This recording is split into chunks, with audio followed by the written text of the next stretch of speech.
ফিরআউন যখন নদীর মধ্যে পড়েছিল, সাগরের মধ্যে পড়ে যখন পানি খেয়ে এরকম পেটটা ফুলায় ফেলাইছিল, মৃত্যুর যখন সন্নিকটে এসে গিয়েছিল, মৃত্যু যখন অবিসম্ভাবী হয়ে গিয়েছিল, তখন আল্লাহ রব্বে কারীমের দরবারে বলতেছেন, আনা মিনাল মুসলিমিন।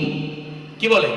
আমি তো মুসলমানদের অন্তর্ভুক্ত, আয় আল্লাহ আমাকে বাঁচান, আমি তো মুসলমানদের অন্তর্ভুক্ত, আমাকে আপনি বাঁচান।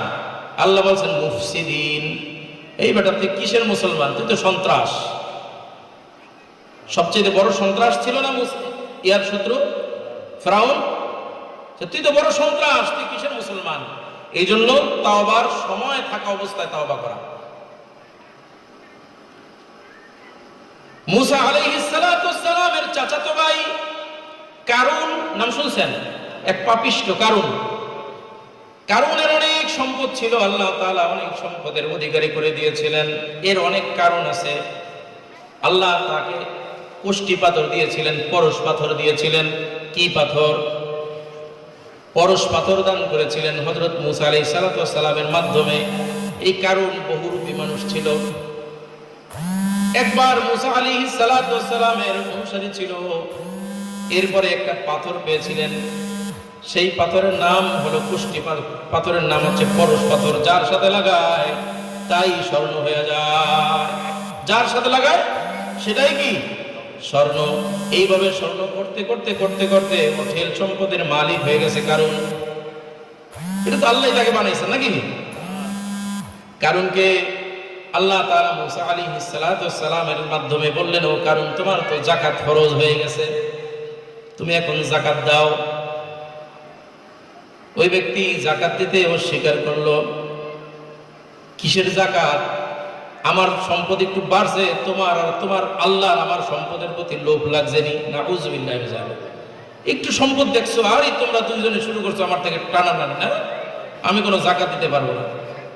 তো বেশি যাকাতের জন্য যখন মুসা আলাইহিস সালাতু ওয়াস সালাম পিরাপিরি করে, তা একটা সন্ধি আটলো মুসা আলাইহিস সালাতু ওয়াস সালামকে কিভাবে হেয় করা যায়, কিভাবে ছোট করা যায়।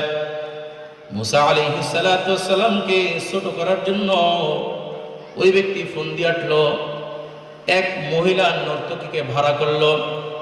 মুসা আলাইহিস সালাতু ওয়াস সালাম যখন মঞ্চের মধ্যে বসে এরকম নসিহত করতেছে, ওয়াজ করতেছে, ওই মেয়েকে বলল, যখন মুসা আলাইহিস সালাতু ওয়াস সালাম যখন নসিহত করবে, বয়ান করবে, তুমি দাঁড়ায়া বলবা মুসা আমার সাথে জিনা করছে। নাউযুবিল্লাহ। তুমি শুধু দাঁড়ায় এটা বলবা যে আমি এর বিচার চাই। মুসা আমার সাথে কি করছে? জিনা করছে। ওই মহিলা মাঝখান থেকে হঠাৎ দাঁড়ায় গেছে। যখন বলতে যাবে মুসা আমার সাথে জিনা করছে, সাথে সাথে মুখটা বন্ধ হয়ে গেল। ওই মহিলা চিন্তা করলো, আয় আল্লাহ, আমি আপনার কাছে তওবা করি, আমি আর কখনোই মিথ্যা বলবো না, আমাকে আপনি মাফ করে দেন। মুখটা, জবানটা খুলে গেল, আবার বসে পড়লো। আবার শয়তানে ওয়াসওয়াসা দিল, আয় রে, আর মুখ বন্ধ হবে না, তুই আবার দাঁড়া, লোভে পাপ, অনেক সম্পদ দিবে, মিথ্যা কথা বললেই, কারণের সম্পদের অভাব নাই। আবার তিনি দাঁড়ায় গেলেন। আবার ওই মহিলা বলল, আমার কিছু কথা আছে, যখন বলবে আবার মুখ বন্ধ হয়ে গেল। আবার মহিলা তওবা করলো, আবার বসে বলল লোভে পাপ। আবার সে সুস্থ হয়ে গেল, মুখ থেকে জবান বের হয়ে গেল, জবান থেকে কথা বের হয়ে গেল। আবার মহিলা দাঁড়ায় গেল। এইবার যখন বলতে যাবে আবার জবান আটকে গেল। তখন মহিলাটা চোখের পানি ফালাইয়া মনে মনে রব্বে কারিমের দরবারে ডাক দিয়া বলতেছেন, আয় আল্লাহ, আমার মতো পাপিষ্ঠ আর হইতে পারে না।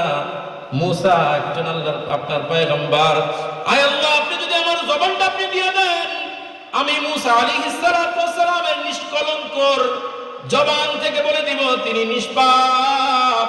আপনি যদি আমার জবানটা খুলে দেন, আমি কারণের বিরুদ্ধে সকল মানুষকে জানায় দেব।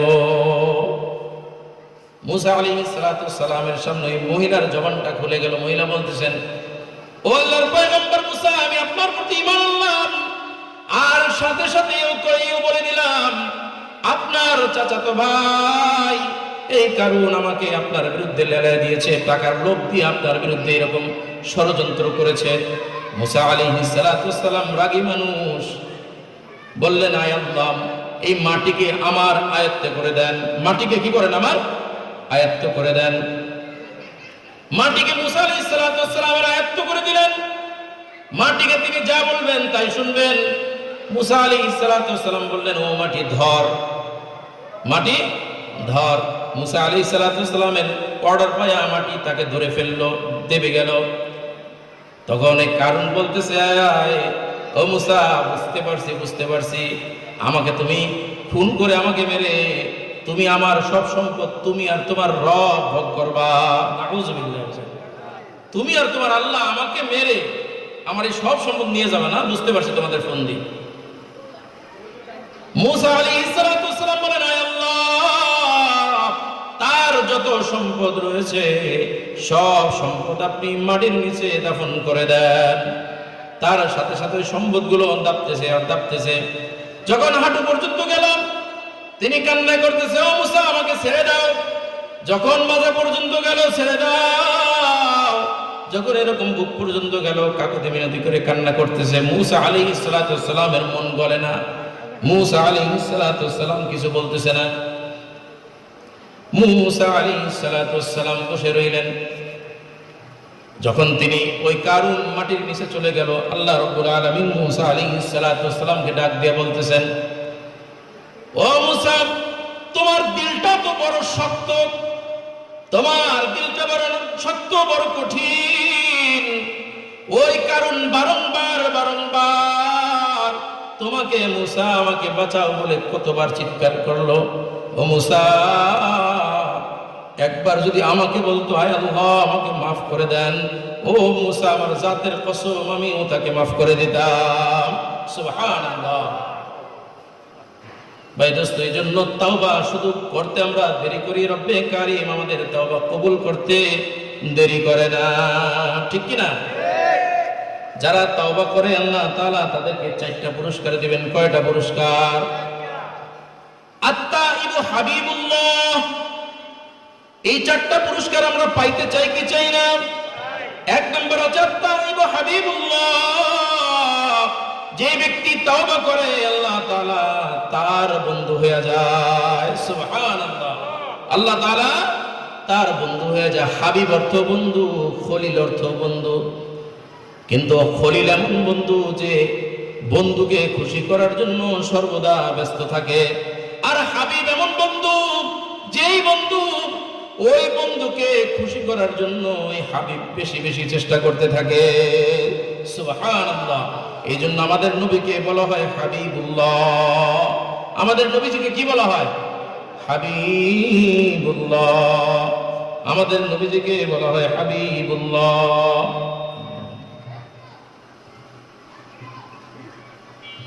সম্মানিত হাজিরিন, আল্লাহ নবী সাল্লাল্লাহু আলাইহি ওয়াসাল্লামকে খুশি করার জন্য সর্বদা রব্বে কারীম প্রেশান থাকতেন, কিভাবে আমার হাবিবকে খুশি করা যায়। ঠিক না ভাই? এই জন্য যারা তওবা করবে আল্লাহ তাআলা তাদের বন্ধু হয়ে যাবে, তাদেরকে খুশি করার জন্য চেষ্টা করবে। 2 নম্বর হচ্ছে আত-তাইবু মিনাল যামবি কামাল্লা যামবা লাহু। যেই ব্যক্তি তওবা করবে আল্লাহ তাআলা তাকে এমন ভাবে গুনাহ থেকে পরিষ্কার করবে, জীবনে কোনোদিন যেন সে গুনাহই করে নাই। সুবহানাল্লাহ। আল্লাহ রাব্বুল আলামিন কোরআনুল কারীমের মধ্যে অন্যত্র বলেন, ইল্লা মান তাবা ওয়া আমানা ওয়া আমিলা সালিহান ওয়া আমানা ওয়া আমিলা আমালান সালিহা ফাউলাইকা ইউবাদদিলুল্লাহু সাইয়্যাতিহিম হাসানাত। ও বান্দা, যে ব্যক্তি তওবা করবে, ঈমান আনবে, তওবা করার পরে আমি আল্লাহ তার যত গুনাহ আছে ইউবাদদিলুল্লাহু লাহুম সাইয়্যাতিহিম হাসানাত, তার যত গুনাহ আছে আমি আল্লাহ সমস্ত গুনাহটাকে পাল্টায়া নেকের দ্বারা পরিবর্তন করে দেব। সুবহানাল্লাহ।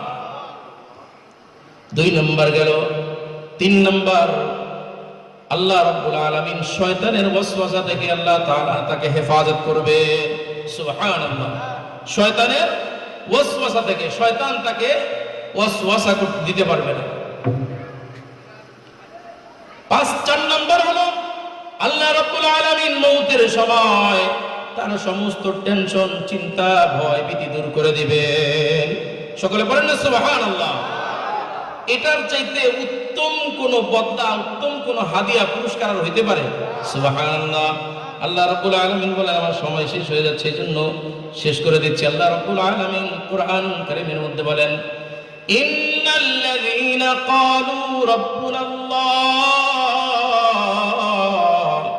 সুম্মা ইসতাকামু তাতানাজ্জালু আলাইহিমুল মালায়েকা আল্লা তাখাফু ওয়া লা তাহজানু وأبشروا بالجنة التي كنتم توعدون সকলে বলেন আমিন।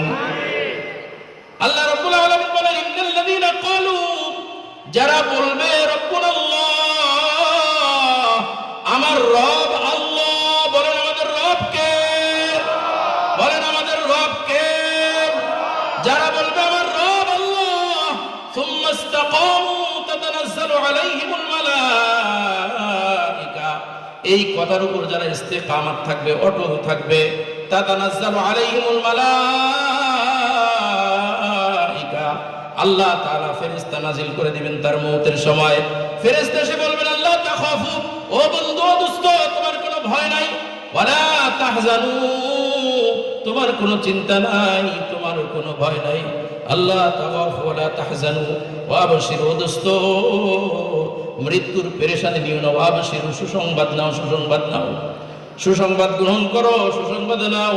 ওয়া আবশিরু বিল জান্নাতিল্লাতী কুনতুম তুআদুন, ওই জান্নাতের সুসংবাদ গ্রহণ করো যেই জান্নাতের ওয়াদা রব্বে কারীম আমাদের সবার সাথে করেছেন। সুবহানাল্লাহ।